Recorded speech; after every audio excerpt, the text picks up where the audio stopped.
All right, welcome to our first geometry video on constructions. Here we're going to learn how to construct a scalene triangle when given specific lengths, and then we'll also learn how to construct a regular polygon with the use of a protractor. Without further ado, let's get started on the scalene triangle.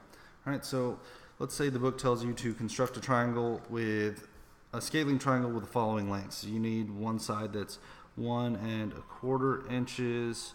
We need one that is 1 3/4. Let's go with 2 inches, and then we'll go with 2 1/2 inches. Okay. So we need those three sides. We need to make a scalene triangle with those three sides. Well, the first thing we're going to need is obviously our ruler. First thing we want to do is construct those three sides. And some space on our paper, we're just going to go ahead and draw all three of those sides. And we'll use some different colors for them. Let's go with green, purple, red. Okay, so the first one, 1 1/4. I'll go ahead and draw with my red marker. Pow, 1 1/4. All right, next one, I'll draw with my green marker. That's the 2-inch line.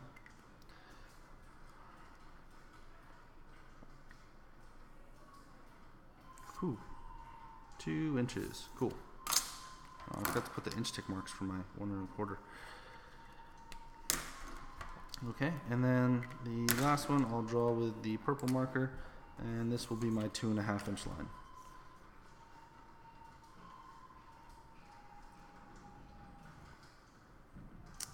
About 2 1/2 inches. All right, once I've made my three lengths that they told me to make, or you know what, sometimes they'll even give you three lengths and tell you to construct a triangle. But let's assume it's the harder version and they didn't give you the three lines, they told you to make them. Once I've made my three lines, now I need to begin my construction. I typically like to begin with the longest line, right? Because that's the easier one to deal with. So what I'll do first for the construction is I'll start and I'll just go ahead and draw a baseline. Okay. All right. Now my baseline is always going to be longer than my longest line. Okay. From there, what I do is I take my compass. I'm going to open it up. What I'm going to do is I'm going to put the sharp edge on one end of my line. Kind of like I pretty much want my compass to cover the points of the line segment. That is my 2 1/2 inch line. Right. Once I get it measured out, what I'm going to do is I'm going to go ahead and make a test mark. Right. The test mark ensures that my compass is actually set for the right distance, because sometimes your lead is messed up and you'll see, like, you know, if I thought it was close, my test mark was too far away, then I know I need to adjust my compass a little more until it is right on that distance of the line. Once I do that, I go down to the line segment I drew, I put my sharp end on the starting point, and I'm going to mark off my 2-inch line. Now, one thing that I do not want you to do on your constructions, I don't want you to erase any excess. So I know that my 2-inch line, 2 1/2 inch line goes from here to here. Next, I'm going to go to the next biggest line. Okay.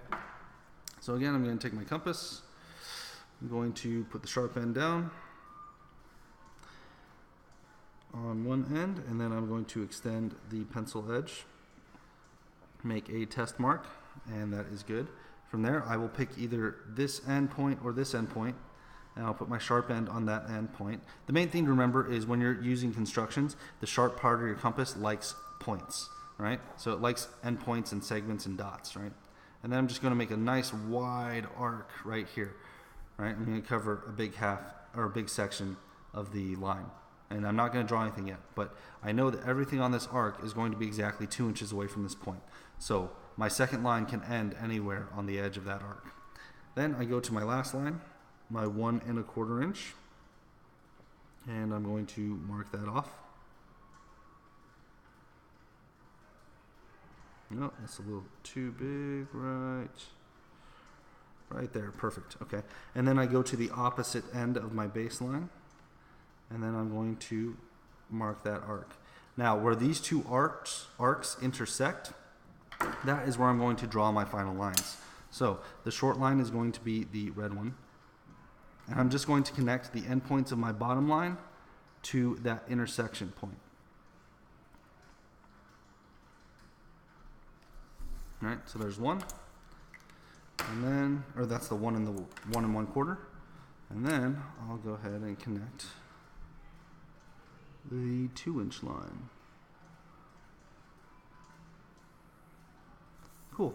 And then in order to test this, and again, like I said before, I do not want you guys to erase any of these construction marks. That's how I grade it. It lets me know if you did it right or wrong. So go ahead, leave this tail on the end, leave the extra arcs and stuff.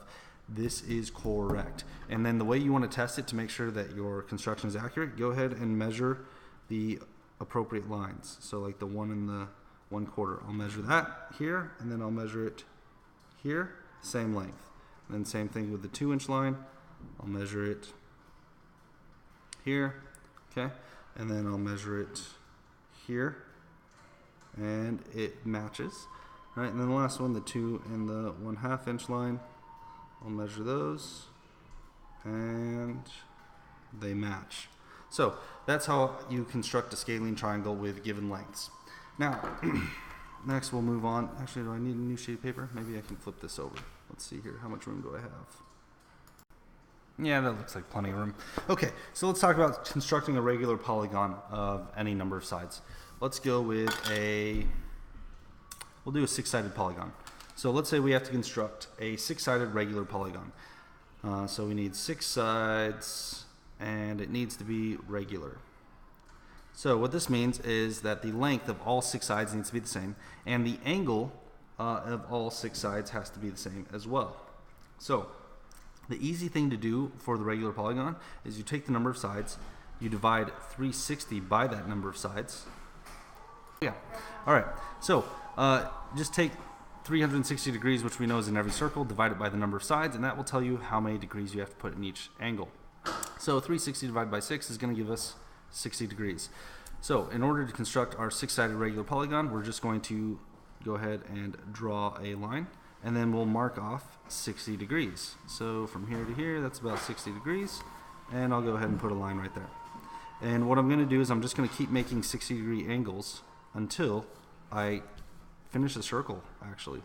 So I'll take my protractor again, I'll mark off another 60 degrees, rotate it again, and now I've got the next line. We're almost halfway there.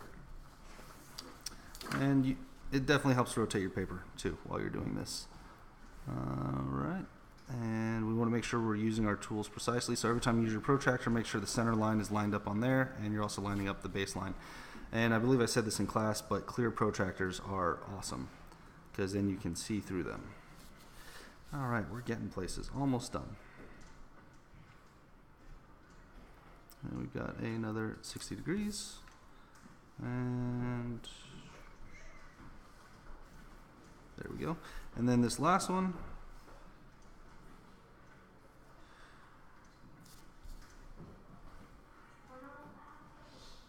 okay, great. Once I've gotten all of the angles written out, which this one is a little bit crooked, once I've gotten all the angles, all I have to do now is take my compass, put the sharp end in the middle, because the sharp end likes points, and then I'm just going to draw a full circle. What that does is it ensures that all those points are the same distance away from the center. Once I've drawn that circle, then I take my straight edge, which could be my protractor, and then I'm just going to connect the intersections of the circle with the angled lines I drew, and that is going to give me my regular hexagon. So 1, 2,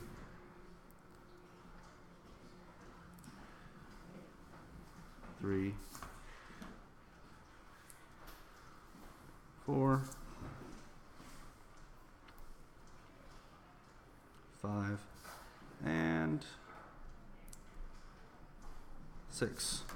There you go. So you guys should now know how to construct regular polygons and scalene triangles. If you have any questions, let me know on the school website, and I'll see you guys in class.